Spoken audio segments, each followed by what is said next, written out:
Hello guys, මේ video එකෙන් මම ඔයාලට අරන් එන්නේ ඊත් වලට දවස් දෙකකට කලින් අපි මොකක්ද කළේ කියලා තමයි මේ වීඩියෝ එකෙන් මම ඔයාලට ගෙන්නේ.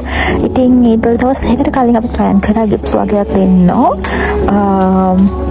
අර පාරේ ඉන්න කට්ටියකට. ඉතින් ඒකට මම ගත්තා 10 packs of adults letter. ඒ කියන්නේ සරමයි, එතකොට ෂර්ට් එකයි, එතකොට යාලට කැප් එකයි මේ විදිහට පිළිම කට්ටියට arrange කරා. ලේඩීස්ට මම arrange කරා ෆ්‍රොක් එකයි, ෂාල් එකයි, මෙහෙම එකයි. මේ වගේ දේවල් pack arrange කරලා 5 adults letter gift boxes, eid gift boxes arrange කරා. ඉතින් අවුරුදු ආවම හැමෝම shopping කරනවා, හැමෝම අලුත් ඇඳුම් අඳිනවා, අලුත් ඇඳුම් ගන්නවා.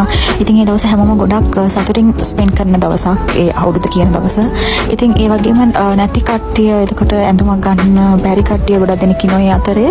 ඉතින් මගේ ගොඩක් ආසාවක් අපි අඳිනවා වගේම ඒ නැති කට්ටියට තරම් දීලා ඒ සතුට මට ඒ ෆීල් කරන්න මට අවස්ථාවක් හම්බුණා මේ පාර. ඉතින් මම මේ වගේම ලොකු අයට ඒ වගේ චූටි අයට මේ වගේ ෆ්‍රොක් එකයි, ටොයි එකයි, එතකොට boys ලටත් පොඩි අයගේ මේ වගේ සූට් එකයි, එතකොට යාලට ටොයිස් එකක් ඒ වගේ gift box 10ක් හදාගත්තා. ඉතින් මගේ අතින් ලස්සනට මට පුළුවන් විදිහට gift boxes 20ක් රෙඩි වුණා. අවුරුදු දවසේ අනිත් කට්ටියවත් සතුටු කරන්න පුළුවන් විදිහට. ඉතින් මේ විදිහට තමයි gift boxes ටික රෙඩි වුණේ. මම දවස් දෙකකට කලින් මේ boxes ටික arrange කරගත්තා. මෙන්න මේ විදිහට. මොකද next day තිබුණා decorations ටිකක් ගෙදර. මෙන්න මේ තියෙන්නේ next day morning අපි වැඩ පටන් ගත්තා. අපේ party එකට කරන ඔක්කොම decorations අපි කරා. අපිම තමයි ඩෙකර් කරේ. එළියෙන් කවවත් ගෙනල්ලා එහෙම කරේ නෑ. මගේ ideas වලට මම කියන විදිහට මේ කට්ටිය මගේ staffලා මට ඕන විදිහට මම මේ ඩෙකර් එක කරලා දුන්නා. ඉතින් මම කැමති වුණා අපේ ඊත් පාර්ටි එකේ මේ හවුම් දෙක එක අපේ කට්ටියගේ අතින් එනවට. ඒක අමුතු ෆීල් එකක්, අමුතු සතුටක්, අමුතු හැඟීමක් ඒක අපි කරා. අපි කට්ටියම එකතු වෙලා මේ වගේ ඩෙකෝ එකක් අපි කළා එහෙම කියලා. නැත්නම් ඕනම කෙනෙක්ට පුළුවන් ඉතින් සල්ලි දීලා වෙනම එළියෙන් ගෙනල්ලා කරන්න.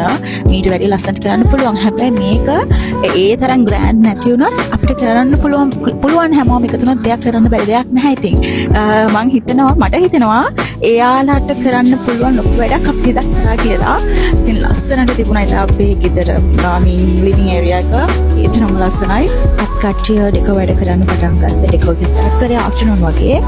but sunset එක වෙනකොටම ඩෙකෝ එක full ඩෙකෝ එක ඉවර වුණා. ඉතින් ඒකට මට අපේ මෙනු වල ඉඳන් ලොකු කට්ටිය වෙනකම් මට උදව් කළා. so final look එක මේ විදිහට තමයි ආවේ. මේ TV lobby එකේ area එකේ තිබුණු ඩෙකෝ එක. මේක party table එක, sweet table එක arrange කරන place එක. ඉතින් ඒ වෙලාවම ලස්සන sunset එකකුත් එක ගන්න පුළුවන් වුණා. අපේ balcony එකට පෙවුන sunset එක ඊට පස්සේ ඩෙකෝ එක ඉවර වෙලා අපිට purchase කරන්න things වගේ තිබුණා. ඉතින් හැමෝම එළියට ගිහිල්ලා තිබුණේ. ඉතින් ඒ ටික මට වීඩියෝ එකට ගන්න බැරි වුණා. ඊට පස්සේ පොඩක් රෑ වෙලා කියන්නේ ගොඩක්ම රෑ වෙලා ටයර්ඩ් උත් එක කට්ටියට ඉතින් ඊට පස්සේ මම එතකොට ගිහින් දාලා තිබුණේ මගේ අයිඩියා එකක් තිබුණේ දාන්න මටත් එහෙනම ටයර්ඩ් but දාන්න ඕන කමුද කියලා මම මේ වගේ සිම්පල් normal design එකක් මේ විදිහට එකක් කරලා දාගත්තා. මේ next day මගේ මෙහෙදි ස්ටේන් එක මේ විදිහටම තිබුණේ ඉස්සරයි.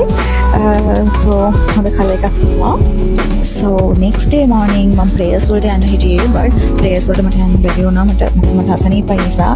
ඊට පස්සේ morning night ලා මම ගෙදරම pray කරලා ඊට පස්සේ කට්ටියට දෙන්න ඕන චූටි ළමයිට කට්ටියට දෙන්න ඕන cash ටික arrange කරගත්තා කලින් වෙනපු විදිහට. ඊට පස්සේ අපි පොඩ්ඩක් නිදාගත්තා.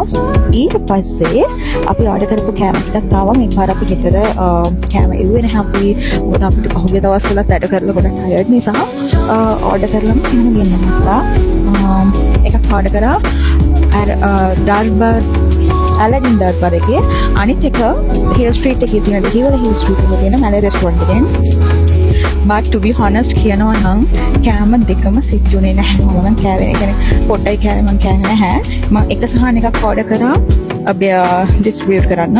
අනිත් එක ගෙදරට ගත්තේ but ඔක්කොම අන්තිමට මම හිතන්නේ ගොඩක් දෙනෙක් කෑවේ නැහැ. ඔක්කොම distribute තමයි කරේ. so first අපි කෑම ගන්න කලින් අපි පැකින් කරන්න තමයි පටන් ගත්තේ. මුලින්ම 10 boxes විතර arrange කරගත්තා මෙන්න මේ විදිහට. ඊට පස්සේ අපි කියන්නේ අපිටත් කා ගන්න බැරි වුණ නිසා අපි ඔක්කොම ඊට පස්සේ finally pack කරගත්ත boxes 18 විතර මේ විදිහට ආවා. ඔව් ළමයි call එකක් තමයි මට voice එක. ඔය මට voice over කරද්දිත් disturb video කරද්දිත් disturbance මට හැම වෙලෙම disturbance මට video එකක් කරන්න ඇත්තටම free time එකක් හම්බ වෙනවා ගොඩක් අඩුයි මේ දවස්වල. ඉතින් පුළුවන් විදිහට තමයි video එක ගේන්නේ. ඉතින් මේ video එක මම shoot කරලා දැන් 1 month වෙනවා. so ගොඩක් දවසකට පස්සේ තමයි මම මේක upload කරන්න වෙන්නේ. so sorry for that. so මේකේ part 2 එක පුළුවන් ඉක්මනට ඔයාලට කියන බලාපොරොත්තු ඉන්නවා. part 1 එක ඉතින් මෙතනින් මම ඉවර කරනවා. part 2 එක මම ඔයාලට කියනවා. එතකන් රැඳෙන්න මහත් එක්ක එහෙනම් ගෙල්ලෙන්නම්. සුබ දවසක් හැමෝටම.